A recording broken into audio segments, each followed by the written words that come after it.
evening and welcome to Love Books. It's just so lovely to have so many of you here tonight. Thank you so much for coming out to support Joanne.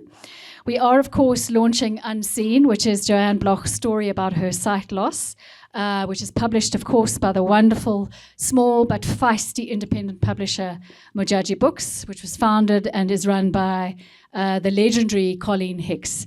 And I think independent publishers have a huge role to play in the publishing landscape in any country, actually. They're always ahead of the curve. Unseen is so much more than just the story of Joanne's sight loss. It is, as poet Kobus Moelman says on the back of the book, a devastating indictment of the systemic barriers to access and accomplishment that confront people living with disabilities in our society. Unseen is not just a book, I don't think. I think it's a project. And I've also found it to be a very poignant and beautiful read. So congratulations, Joanne, and it's lovely to have you here tonight. Just a little bit about Joanne, although I think most of you here know her. But for most of her adult life, she was an exhibiting visual artist. Her work was shown on both solo and group exhibitions, including the 2013 Venice Biennale. After she completed her PhD in 2011, her deteriorating vision forced her to abandon art making and concentrate entirely on writing. Joanne has always been especially interested in life writing and worked as interviewer, photographer, and writer on several interview-based books for young adults and children. She lives in Cape Town. Chatting to Joanne tonight, it's really lovely to have Sarah Nuttall here. Sarah is a well-known academic and cultural critic who's a professor of literature and cultural studies at Wits. She was director of the Wits Institute for Social and Economic Research, which we all know as WISER, from 2013 to 2022. She's published widely about post-apartheid South Africa. She's edited many books on topics such as literary theory, cultural theory, urban theory, and aesthetics. And her latest book is Your History with Me, a beautiful book and a look at the films of Penny Siopis. Thank you so much, Sarah. And over to the two of you. Thank you very much. Thank you very much for coming. It's could I also just say that it's fantastic to have an audience of this caliber and size with us this evening. Joanne has written a highly reflexive and compelling book. I do remember when she came to my office at WISER with the beginnings of an essay in hand, and was able to fight for and find a writing fellowship for her. And that was the beginning of what is now an extraordinary book. I really hope you'll read it. It's a highly readable book, and it enables all of us here to think much more carefully and coherently and cogently, I would say, Joanne, about issues of seeing differently, which is perhaps the preferred phrase we might end up with this evening. Joanne also uses the idea of partial vision and sort of visual situations that she presents us with.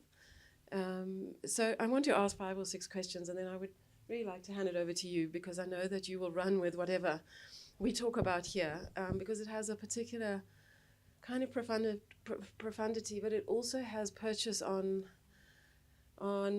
South Africa and the more than 1 million, in fact, as you say, people who live with visual impairment. Can I just say at the start that one of the extraordinary things that I needed to know, and that I have thought with since, is the degree to which this is a question that lives on a spectrum and on a continuum, and that the question of partial sight changes. It changes seasonally. It changes through a life. One sees differently in different ways as one goes along, and that is something that I'd like to take forward into the conversation. I would also say then at the beginning that this is a book about Joanne's experience interlaced with the experience of others. And I think that listening has a political purchase in this country, and you certainly are aware of that, and you animate the stories of many other people. Can I ask you, as my first question, what persuaded you that you needed to write this book, Joanne? Yeah. Well, I initially decided to write. It wasn't really a decision. It just started happening that I wrote an essay, quite a long, rambly piece of work about my own experience. I think it was a way of kind of integrating that experience. And I had sort of expected that that would be the end of it in a way. But then when I got to the end of it, during that process, which took a long time, I had been living with deteriorating sight and visual impairment. And there were quite a few things that struck me as unexpected and very strange. And one of them was that I felt that visually impaired people are so hidden. I knew that there must be thousands of them out there, but it was very noticeable to me that unless, you know, somebody is a celebrity, or there are not many of those people, they just weren't around. Where were the ordinary people? And what were their lives like as compared to mine? And also, I had experienced such strange reactions and such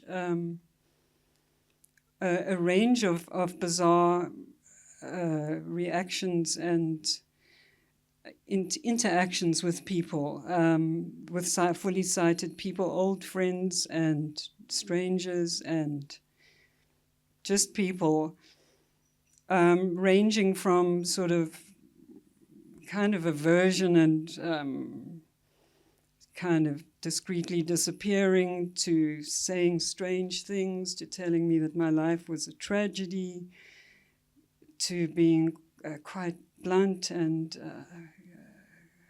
hurtful, saying strange, hurtful things. I wanted to know what that is all about as well. So it seemed important for me to explore this further. So then I decided the only thing to do would be to speak to a whole lot of other people, and I've always liked interviewing people and life writing kind of projects. So that seemed to me to be the best way to go. So that's how it came about. I mean, you work with the idea in the book. So the book has a long essay by Joanne at the beginning, which is very much in a sort of a life writing genre. But you work with the idea that, you know, all the sort of overbearing metaphoricity of questions of blindness and insight, and the sort of key difficulty that people seem to not resist, which is that sight and perception go together in a certain kind of way, and that you're compromised in your capacity for perception if you're compromised in your visual capacities. And so the sort of the overwrought metaphoricity, I think, is something that you also think about with in the difficulties that you have sort of navigating other people's responses to you. And we'll come back a little bit further in the conversation to what has been helpful and what has been most unhelpful in navigating those questions. I mean, the second question for you is coming to the question that Kate has raised up front and that you've placed up front, which is your vocation and your deep love for being an artist, and how how the loss of art making, although I happen to think that you write like an artist. Thank you. Which we'll come back to. Yeah. How you've confronted the fact that art making, in the sense that you understood it before, has fallen away in relation to what you call the changed and changing visual conditions of your life. So how did you confront that? Well, it was very, very painful, and it still is kind of painful. It's not something which is just going to, which one is able to, I don't think, which I'm not able to fully get over. It's a loss. And I think it's best to acknowledge losses. Although there are, you see, people are all different, and so some visually impaired people don't like the idea of loss. But in my case, I felt it as a loss. And my art practice was based on collecting. So it was very much a part of my daily life, because wherever I went, I would collect these little sort of trashy objects that I made art out of. And I really enjoyed that. And I liked looking at stuff, and I loved looking at other people's art. It was really central in my life. So at first I thought, well, I'm just going to turn away from this.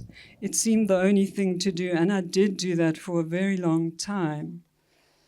But strangely enough, and then I turned to writing. And basically that is where I'm most would have to be based now for the rest of my days. But strangely enough, over the last 2 years, I was able, to my own surprise, to make a body of work that I quite like and that people have liked. That's completely different from anything else that I ever did. So that was kind of great. Yeah. But as my site now, I don't think that can continue. But it was very nice to get back to it, yeah. It would be so nice to exhibit that alongside writing. I I have would this love to. very advanced sense that you write like an artist. So when Joanne writes about changing modes of her site, she writes, for example, just to give you a sense of the prose in this book, wherever I look, there is a subtle swimming somewhere on the screen of my eye. You talk of a field tinged a murky green, the color of pond water. And you also write of a subtly liquid effect that is evolved into a constant smudgy blurriness. And it seems to me there is a drawing in of aspects of art making and color into describing vision. I think it permeates your prose, and it took me a while to understand that. So I want come back to me on that. But it would be amazing to have a literature and art exhibition around these questions. The other thing that has occurred to me in thinking about it this afternoon is something that one of your contributors or interviewees perhaps says about this. And this is an Ethiopian-American exchange student called Tadele. And they say the following: I am visual, like even though I cannot see a physical thing with my naked eyes. Yeah. When I get the description of a picture, or when I'm in a project doing things with my hand, then I tend to picture whatever I have in my hand with my mental vision. There's also reference in these sections to dreaming as a way of seeing. So I think there's an incredible subtlety that starts to emerge around writing, seeing. And I just want to persist for a moment with something she said, right? So she said, so for us, and she's thinking of her community, blindness doesn't mean that we're not visual. And I think that's a very extraordinary statement in a way that people could think with. We are visual, we can learn through visual learning. And she starts to develop a theory of reading, which gives visual signposts. So she talks about, if I read about Nelson Mandela's cell, it's really helpful for me in making a visual picture to know what was on the left and what was on the right. And in some descriptions of Mandela's cell, it says, well, on the left was his desk and on the right was his mattress. And so you form a visual picture. And so, I think that's, I think that, so for example, the literary text must change, whether you're listening to it as an audiobook. Yeah. And the page breaks, probably change in the sequence. So I wondered if you'd just like to riff off any of this in relation to writing. In relation to writing, I can't claim to be that sophisticated of a writer that I've actually, I'm not trained as a writer, so it wasn't exactly conscious that I will write this section in this style or whatever. But I was trying to write from my bodily experience, in the section of my own writing. I hadn't seen many texts which talk about exactly what it is to see in a different way, and that does really interest me. For instance, color. I mean, I see color quite strangely, but other people who are visually impaired see color strangely in different ways. Yeah. So, that does interest me. And then there's a lot of visual disturbances that one can have, and that I have had sometimes. So I tried to write that in a way. But as for that part of Tadele's, what it brings to mind for me is that what fully sighted people don't understand is that visually impaired people are actually can be quite skilled at bringing together a whole lot of sensory aspects of their perception to navigate. And I was very taken by how people would be able to visualize themselves in a particular space. They'd be able to use their hearing, memory, and memory, and then also if they remembered seeing, and sort of a sense of your body in a space, to navigate very, very, very skillfully. But people don't understand that. Yeah. Yeah. Yeah, and you include this extraordinary fact that only 3% of the more than 1 million visually impaired people in this country have jobs. And it just seems to me that part of the problem is that employers don't understand how partial vision works and how a more proprioceptive understanding of the world can be equally helpful. Yeah, they don't get it because they see, because, we live in such a visually obsessed culture that seeing is everything. And so they see from the outside this person stumbling about or whatever, and it's they don't actually understand that person could actually be very skilled at technology, for instance. I mean, a lot of young visually impaired people, or younger than me anyway, are very, very good with technology, and they're capable of doing all sorts of work, but they don't get the opportunity. Yeah, you've got a section called Money and Powerlessness, which deals with that. Yeah. Joanne, I just got really 3 more short questions for you before we open it up. The one is, what surprised you about some of the interviews you did? In fact, they weren't interviews. Joanne did these conversations with people during COVID, largely by WhatsApp. What else surprised you about the conversations you had with visually impaired South Africans? Well, what surprised me was how very keen to speak to me people were. Almost all, pretty much all the people I spoke to, because they are so hidden away and their experience isn't really validated. So that was the first, that was one of the surprises. And then another one was that, right in the beginning, I'd sort of imagined that everybody I spoke to was going to tell me how terrible this all is and how, they're discriminated against so much and so on. But then people said things that made me realize.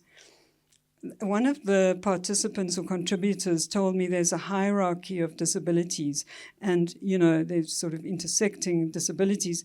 And so, for instance, the one guy said that people were really nice to him about his sight loss. It was the fact that he had HIV that really caused trouble in his life with other people's prejudices, and then other people who had albinism had experienced terrible discrimination on the basis of that, rather than their sight. That was a secondary thing. So, if you have any kind of anything obviously physically different, disfigurement, for instance, then people will seize on that more. That was interest. I don't know if it surprised me, but it was interesting, and it was sad, obviously. So there were surprises. Okay, so how do you see differently in different light conditions? No, I personally, you mean? Yeah. I mean, how do those changes happen, seasonally or otherwise? Well, I have a terrible problem with light sensitivity. I mean, that's my worst issue. So I struggle like hell in bright light, and we've had to even switch off those lights up there. And in sunlight. So that's very, that's very restricting and hard. And it has gotten harder. And it's also very bizarre because, like, when everybody else is saying, oh, yeah, it's summer, yeah. it's sunny, what a lovely You talk day. about the blessing of the clouds. Yeah. And I'm just thinking, oh, God, it's a sunny day again. Like, how am I going to deal with this? It makes one feel very like your world is upside down. It's very strange. It's very strange. And not many people want to come and visit you in a very dark space, which is how I need to live. So it's very strange. But then on the other hand, there are other people, other visually impaired people and other friends of mine who need as much light as they can get. So that just again goes back to your point of it being on a spectrum. Yeah. And between full sight and total blindness, there's so many different gradations. And that's something that I really wanted to bring across in the book. Yeah. The last question then is to come back to the question of receiving help from others. Yeah. And the sort of ambiguities around that. Can you talk us through that a little bit? Well, I have got to the point where I'm not, I'm fine with asking people for help generally, and sometimes I get a bit anxious. It's difficult with strangers, but, I get to hold lots of people's hands, which is actually quite nice. But people, I think that fully sighted people are very nervous to do the wrong thing. And so they often won't offer help, or they might even do sort of grab you and bully you, which is horrible. It hasn't happened to me, but it does happen to people. So I think it's a complicated engagement, but basically what is required, it's very simple, it's just to say, can I help? What do you need? Yeah, as is the case with so many other things, yeah. right? And I think we really need to get over this idea that everybody has to be so independent and not, it's an essential part of our agency to be able to do everything by ourselves. And you also, you say this thing that you feel less powerless, in fact, when you ask people for help. Yeah, because rather than the opposite. Yeah, because I'm kind of, I'm reaching out to people. I suppose I don't like that term, but you know what I mean. It's acknowledging that we people together. Could we just do that? Yeah. Yeah. Joanne, I really hope that you will continue writing. Thank you. This is a really excellent book. It's an extraordinary book to read. It's a highly compelling page turner in a way, because you've created an extraordinary and unusual narrative to contain what it is that I think you want to say about your experience, but something really super interesting about listening as well as seeing. There's a kind of a shift to that sensory vocabulary that I think is powerful in the book. So I hope that you'll continue with this. And I wanted to thank you in closing for making this book. I really think that it's... Thank you. I think that it's going to be useful in schools. I think that it's going to be useful to fully sighted people and helpful in all sorts of ways. So thank you very much. Thank you for it. Thank you. I would like to open it up and encourage people not to feel that they need to be too careful about their questions. I think the more relaxed you are with your questions, the better conversation we can have. So please do feel free to reflect or draw from perhaps your own experiences in the room, or ask a question directly to Joanne. Sorry, just a quick one. Joanne, how do you read and write?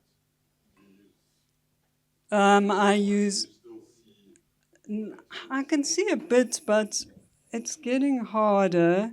So for a long time, I've got most of my information from audio. Most of my reading, almost all of my reading, is audiobooks, which I actually enjoy, and podcasts. And writing, I've had to write bigger and bigger, and actually I can't read my own writing once I've written, so writing isn't that good. But I type, and it's white out of black on the screen, and it's big, it's enlarged. But it's not ideal. So I use a screen reader, which is like a voice that reads your writing out to you. It's not perfect, but one of the things I've reflected on is that because I can't see it, I have been saved from constantly scrolling on my phone obsessively and reading all this nonsense that people tell me about, all these... There's one point where Joanne says, look, I just want to be seen as a complex person, a complicated person who's not on WhatsApp.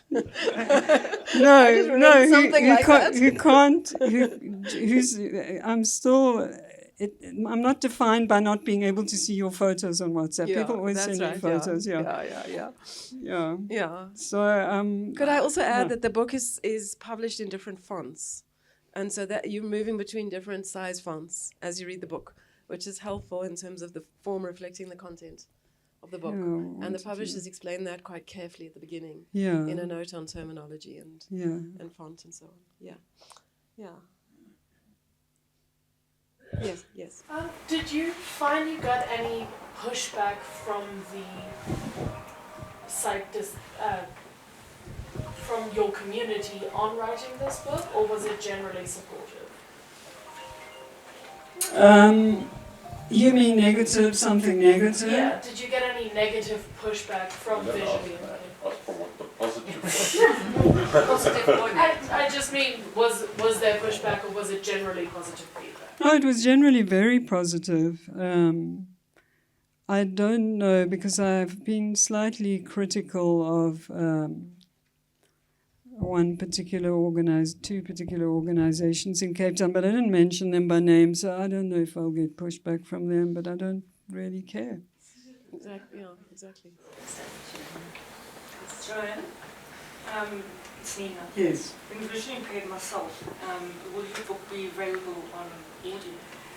I don't know about audio. What I have is one is able to get it as a PDF. I don't know if you have a screen reader. Do you have a screen reader? No, I'm not as independent as you are.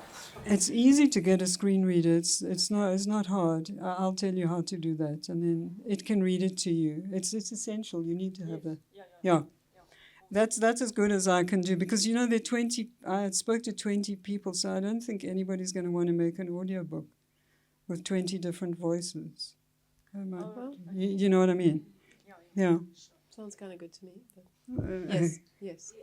Hi, Joanne. It's Stephanie. I wanted to say congratulations on the book. I'm looking forward to reading it as a person with visual impairment myself. I think it's going to be a good, reflective, also to see other people's journeys and to reflect on my own journey. But I'm just wondering, who is your audience? Other than people with visual impairment, who are you hoping that, who's the audience that you're targeting? I heard Sarah mentioning schools. What's I don't know, how are you planning to market it to schools and tertiary institutions at some point? I'd love to. I mean, I haven't got that far yet, but it actually isn't aimed at visually impaired people, but I'm very happy that, some visually impaired people have been happy and wanted to read it, access it however. But it's aimed at fully sighted people. I just felt like my idea was that people need to understand this stuff. It's important, and they need to be able to reflect back on their own ideas, and maybe sometimes some people correct them, or change them. So I hadn't thought of schools, and, I'd love to get it into tertiary institutions and so on, but maybe that will come, maybe. Hope so. I mean, I think definitely. I was talking to my colleague Isabel Hofmeyer this afternoon, and she was reflecting back on being a first-year lecturer and how each year in the class, as one might expect, having certainly read your book, there are a number of visually impaired students in the class. and she's was aware of how they perhaps might read the literary texts in completely innovative ways, because they were listening to them, or they were seeing it's that page break thing. They were listening to them as an arc rather than turning the page and so on. Yeah. But it just seems to me that the book itself gives an extraordinary wide sort of vocabulary to what the experience of reading or thinking visually might be. It's not that you don't think visually, you just think visually in a different way. And I think that's a huge threshold for sighted people to cross, I think. I think the only people who don't see visually are people who are born blind, and I didn't focus on them in the book because I felt that that's the stereotype I'm trying to get away from, that they're only fully blind people who've been born blind versus fully sighted, sighted people. So they're the only people who don't, and I have a blind friend who was born blind, and I've tried to talk to her about colours and things. That's very interesting. But her dreams are in sounds. Yeah, that interesting. Yeah, very. Yeah. Yes. My sister recently started a training course on sort of mindful meditation. And a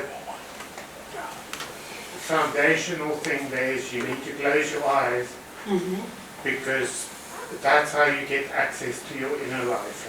When your eyes are open, you're connected to the world, and when your eyes are closed, you are connected to your inner world. And something about that idea just disturbed me a little bit, like it felt a bit wrong. I'm curious. I'm really curious to know what you think about that. Well, I do close my eyes when I meditate because I love to close my eyes because they're always hurting. But that's got nothing to do with it. It's a very different way of seeing if you're partially sighted, and then if you're completely blind. I think it's a very different way of perceiving, but it's also a very different way of perceiving. It's a somewhat different way of perceiving if you're partially sighted as well. I'm not sure that I can comment further on that. It's very different to not be sighted, but it is not necessarily, it certainly isn't the end of the world. It isn't. Yeah. Yeah, sure. You can ask it. It's an interesting question. Go ahead. I have a lot of students in my class who are partially sighted, and we do this component on visual literacy, and a lot of them insist on sitting right in front of the class and trying to participate, and they want to do well, and it's really important to them. And it always leaves me with a sense of disquiet. I'm curious for you as a partially sighted person, where would you stand with those students? What would you say to them? Well, what I find disquieting is that the world generally, in terms of the urban environment and access to buildings and so on, that is not set up for visually impaired people, and that's very difficult to negotiate. But in terms of people wanting to access the visual world, that is totally up to them. And, ours is a very obsessively visual culture, so you do lose out if you don't have full sight. There's no doubt about it. I wouldn't want to minimize that. there are even people who are visually impaired and even maybe fully blind people, I think, yes, who like to take photographs. That isn't something I understand, why they would want to do that. As I say, when I found this happening to me, I tried to turn away completely from art, and I more or less succeeded, because I felt that it just wasn't the same, you know. But I feel like that's another sort of way of noticing that everybody's different. You know, if they want to do that, that's fine. Thanks, that's good. Beautiful and useful. Yeah. Yes. Thanks, Joanne. I look forward to reading your book. There are a few things running through my mind, and I don't know if I'll successfully kind of connect them. But I think to Sarah's point on metaphor and who the audience is and methodology, I was involved in a research project where we were looking at people's language biographies, and we used body maps and colour to get people to kind of represent their different ways of speaking on their bodies. Anyway, in some of the academic literature and publishing from them, people became very concerned with this idea of what colour represented what thing, or it was very like literal. Right. And I just thought it would be really interesting if a book like this could be used methodologically to sort of interrogate what is it, because this obsession with, you know, also what you were saying about wanting to be this like complete complex person just because I don't have access to like a visual image doesn't mean that I can't like play with metaphor. Because our metaphors are often like this very visual, like use of two literal things. I don't really know what I'm saying, but it's just, I think it would be a very interesting sort of like methodological endpoint to take these kinds of stories and ways of engaging with the world in a sense where, what you said right at the beginning, that these metaphors can be used totally productively in an academic sense, and for partially sighted people to be able to contribute through those stories, not about issues of sight, if that makes sense. It's like a theoretical approach to how we engage with the Well, world. it just seems far better if we could try to develop something in relation to your project, but many other people's, thinking about proprioceptive learning. And sensory perception that's working a lot. And there's even a decolonial aspect to it, because I think it's the Western archive that's been so ocular. And there's been extraordinary work on that. And there are ways, there are cultures in which listening has been a lot more important. But it would also be, of course, a kind of recovery for the generations that, through COVID and otherwise, have lived inside the image for too long. So there are piles of things this book can speak to. I really hope that you read it. It changed my mind on so many things, and it taught me to think about these things. Joanne, I would like, yes, question, and then I'll have, So this is not a question as much as a kind of anecdote, but I had an interesting experience a couple of years ago when, in an organisation I was working for, we advertised for a kind of relatively senior job as a researcher, and lo and behold, the person came in with his guide person, and he was completely unsighted and had been from birth. So that was a bit of a shake-up for the selection committee, who I could see, including myself, were all dying to ask him, how the hell do you think you're going to do this job when you can't read? Because that's what the job is about. But we didn't have the chutzpah to ask him that, so clearly he felt he could do that. And then the interview ended. He did a very impressive interview, and he left, and he turned around and said, why would you ask me about my unsighted? you could see that We couldn't ask him about that, but so we asked him how he was going to do the job. Yeah. And the thing that I think I admired him about the most was when he worked with me for many years. And I didn't particularly like him, actually. So he kind of allowed one to dislike him, even though he was as impaired as he was. So he never claimed any special Moral authority, moral authority from being blind. And when his research papers were rubbish, they were rubbish, and you could tell him that. And the opposite. And the second thing is that I have a very minor kind of impairment, but it stops me getting up curves and down steps and things like that.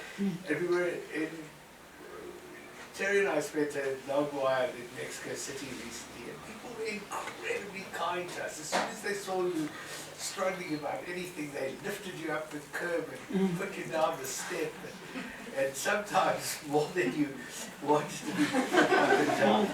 And so my son Googled chat GPT, like, why are Mexicans so kind to you? to my disabled father. Yes, what was the answer? They produced an answer about families and Catholicism and respect for the aged and all these sorts of things that you get. And it was kind of interesting because I have also determined that I will never hesitate to ask somebody for help. And I will never not accept help when it's helpful. And sometimes you get offered help when it's actually not very helpful. But do you have an idea about the kind of kindness of people? Because I'm not inclined, and I know you are not, to necessarily think kindly upon the human race. Well, no, I think very kindly upon the human race. I try. And to say, you'll be pleased to know, and I maybe shouldn't say this, that you definitely turned your visual impairment into a style statement. Yeah, people say that to me. They say, "Oh, I like the hat." I have the endless comments. "Oh, your glasses are kiff." These kids say to me. I don't understand that it's an absolute necessity. Kindness. It depends on the people, you know, and it also depends on it does depend on the culture. I mean, I think like Thai people are I've been in Thailand, people are very kind there generally.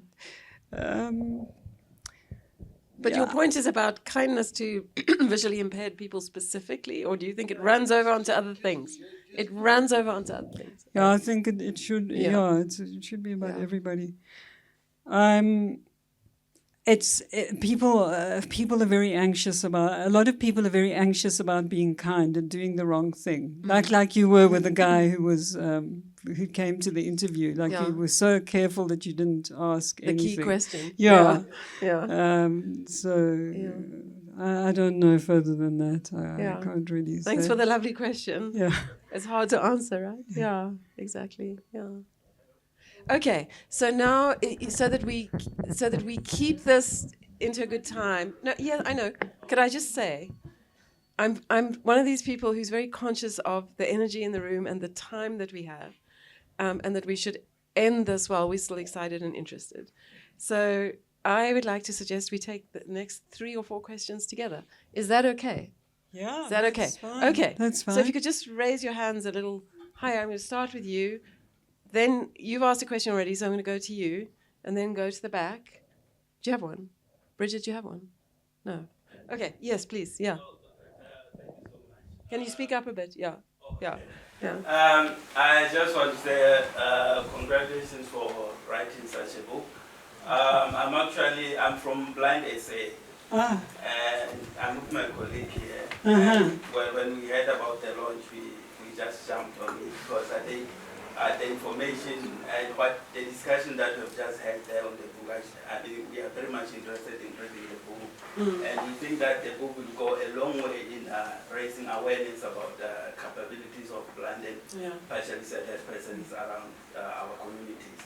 And I just want to find out, because as Blind SA, we have a lot of platforms that we are engaged in, and we would like to, to get more information perhaps from you. Would you be willing your hand to speak on some of our platforms that we have in terms of providing more information and, of course, empowering other blind and partially sighted persons with ideas?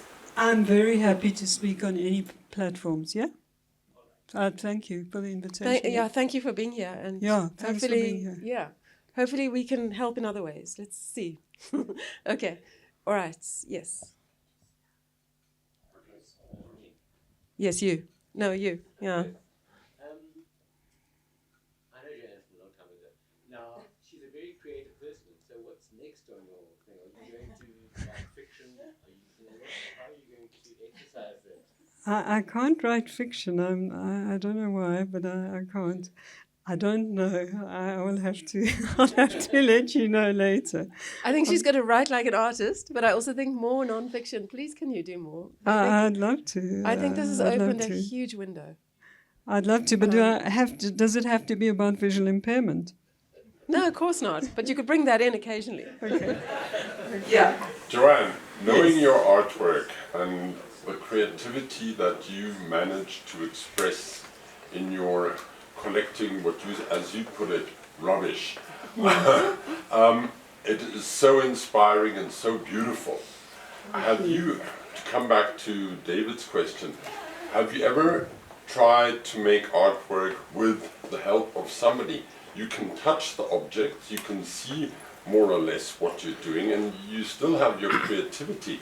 So I'm very surprised that you have left that part of your life, which was so beautiful and wonderful.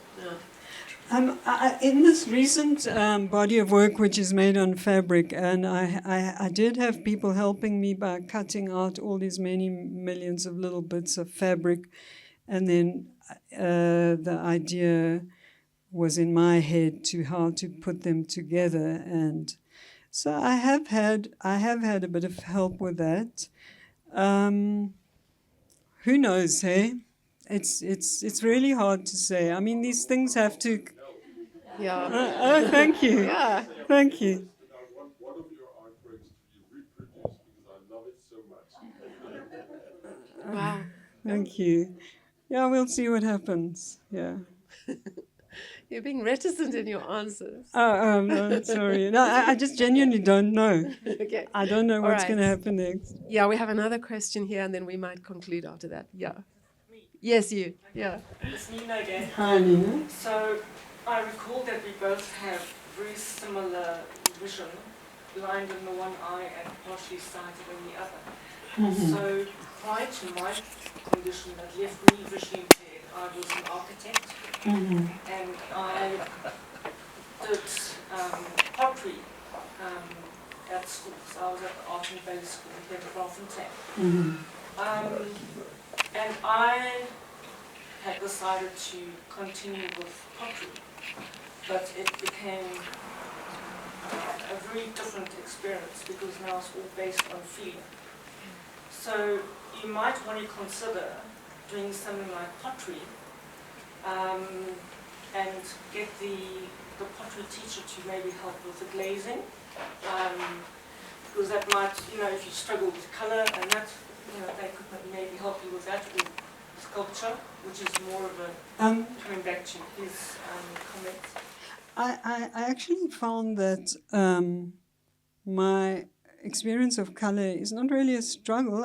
The colours seem to work, but they aren't generally what... I mean, I'm not quite sure what they are sometimes. I'm sort of sure, though. I can kind of... But interestingly enough, there is a conversation in the book with another artist, a blind artist, or I don't know how she calls herself, partially sighted, I'm not sure. But we talked about doing ceramics, and both of us said how we didn't like doing ceramics, but I did do some for a body of work that I made for my PhD, and she said that what interested me in the conversation, which is in the book, is that she found it to be a way of marking time, because she would make an object and then find that it was very ugly. She felt it was ugly, and then she would drop it into this bucket of water, and it would dissolve. And something about that, which is quite sort of at a slant ways to just making pottery, for her engaged her. But for me, as I say, I don't know. I'm not sure. Because I think for myself, it took a while to get back to pottery because the uncertainty of now going back to an art form that you don't know if you'll ever be able to create the same thing. For me, that was the most difficult. I had to recreate my own pots, knowing that I wanted it to look like a Nina pot, you know, that because all my previous work, people could tell that that was my work. So now I had to recreate that. So it could be something, and it doesn't happen immediately. It's like, you know, there's no perfection in ceramics or most artwork. And the nice thing about painting was I've also recently started doing watercolor paintings, but they're more landscapes and more. I think, thank goodness you have abstract art, because it can just be a few squiggles and a few stripes, and then it can be considered art. I think that the point you're making is that one can return to stuff that you loved before, and somebody in the book made the point that we still people, and like we still like doing the things we used to do, although in his case it was something like dancing or something, but one needs to find stuff that really engages you and makes you happy. Yeah. I think we should. Okay, I think that we should finish there. I just want to conclude by saying that this is a highly considered, deeply talented text, and I really hope you'll read it. And thank you very much for coming. I think this has been a memorable conversation. Joanne, thank you for opening the conversation. Well, thank you very much. And for your beautiful prose. Thank you very much. Thank you so much.